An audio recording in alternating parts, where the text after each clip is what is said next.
তোমাকে বলি ওয়াল্লাহি আল্লাহর কসম মক্কা মদিনা এমনকি গোটা পৃথিবীর মানুষগুলো যদি অনাহারে মারা যায়, না খাইতে খাইতেও যদি মারা যায়, পিপাসায়ও যদি মারা যায়, আমি আল্লাহ রাসূল বলি উম্মে আইমান পৃথিবী কেন কিয়ামত পর্যন্ত যদি তোমার হায়াত থাকে, কিয়ামত পর্যন্ত যদি তুমি কোনো কিছু যদি নাও খাও, আমি আল্লাহ রাসূল বলি তোমার কোনোদিন পিপাসাও লাগবে না, তোমার কোনোদিন ক্ষুধাও লাগবে না। সুবহানাল্লাহ।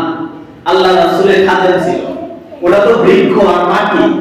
একজন সাহাবী আল্লাহ রাসূলের খাদেম ছিল, আল্লাহ রাসূলকে ওযু পানি করা দিত। উনি বলেন একদিন আমি আল্লাহ রাসূলের হুজরার ভিতরে ঢুকলাম, দেখি আল্লাহ রাসূলের হুজরার ঠিক আছে না, ঘরটা ঠিক আছে না। আমি যখন আল্লাহ রাসূলের হুজরার ভিতরে ঢুকলাম, ঢোকার পর আল্লাহ রাসূল আমাকে বলতেছেন উম্মে আইমান ওই যে ওইখানে একটা পাত্রের মধ্যে তরল একটা পদার্থ, এই পদার্থটা তুমি দূরে কোথাও রাখা চলে আসো যেখানে মানুষের পা রাখবে না। উম্মে আইমান বলেন ইয়া রাসূলুল্লাহ ইয়া হাবিবাল্লাহ, আমি ওই জিনিসটা দূরে এমন জায়গার মধ্যে রাখছি মানুষের পা লাগবে বা দূরের কথা, কিয়ামত পর্যন্ত আমার মন বের ওই জায়গার মধ্যে মানুষের হাতও লাগবে না। সুবহানাল্লাহ। আল্লাহ রাসূল বলেন হে উম্মে আইমান, আমি তো তোরে মাত্র বলছি, তুই দেখছস কোন সময় এর তরল পদার্থ আর রাখছস কিভাবে মানুষের চোখে আড়ালে। উম্মে আইমান বলেন আল্লাহ রাসূল, আমি আরেকবার আপনার রুমের ভিতরে ঢুকছিলাম, আমি যখন ঢুকলাম, ঢুকার পর আমার নাকের ভিতরে একটা সুঘ্রাণ ঢুকেছে, এমন সুঘ্রাণ আমার মনে হইতেছে এই সুঘ্রাণ দুনিয়ার কোনো সুঘ্রাণ নাই, এই সুঘ্রাণটা হলো আমার মন বলতেছে এই সুঘ্রাণটা স্বয়ং জান্নাতি একটা সুঘ্রাণ। সুবহানাল্লাহ। এমন সুন্দর সুঘ্রাণ পৃথিবীর মধ্যে আমার নাম কোনোদিন ঘ্রাণ করে নাই, এমন সুন্দর সুঘ্রাণ পৃথিবীর মধ্যে আমার নাম কোনোদিন তার ভিতরে ঢুকাই নাই।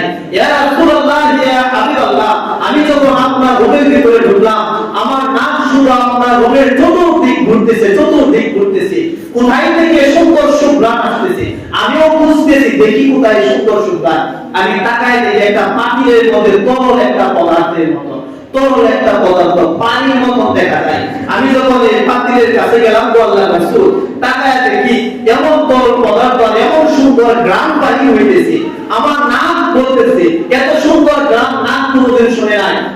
আমি আমার ভিতর যে জিহ্বাটা আছে, ওই জিহ্বাটা অটোমেটিকলি ভিতর থেকে পানি হয়ে যায়, কখন জিহ্বাটা এই তরল পদার্থ তার ভিতরে ঢুকায়। সুবহানাল্লাহ।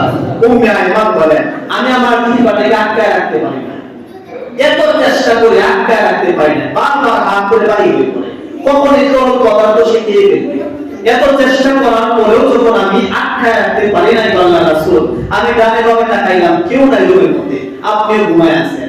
আমি ডানে বামে সামনে পিছনে তাকায় দেখি কেউ দেখে না, তখন আমি বিসমিল্লাহ বলে ওই তরল পদার্থটা হাতে নিলাম, নেওয়ার পর আমি একদম এই তরল পদার্থটা আমার এই জায়গার মধ্যে ঢুকাই দিলাম। সুবহানাল্লাহ। রাসূল আপনি বলতেছেন এমন জায়গার মধ্যে তরল পদার্থ রাখার জন্য যেখানে মানুষের পা রাখবে না। ও আল্লাহ রাসূল, আমি হাদিসে পাওয়া যায় উম্মে আইমান তার পেটের মধ্যে থাপা দিয়ে রাখতেছে, এই জায়গার মধ্যে আমি আছি, আমার পেটের মধ্যে রাখছি, এমন জায়গার মধ্যে রাখছি কিয়ামত পর্যন্ত এই জায়গার মধ্যে মানুষের পা কোনোদিন রাখবে না। সুবহানাল্লাহ। রাসূল তখন বলে উম্মে আইমান তুমি তো জানো না তুমি কোন জিনিস খাইছো।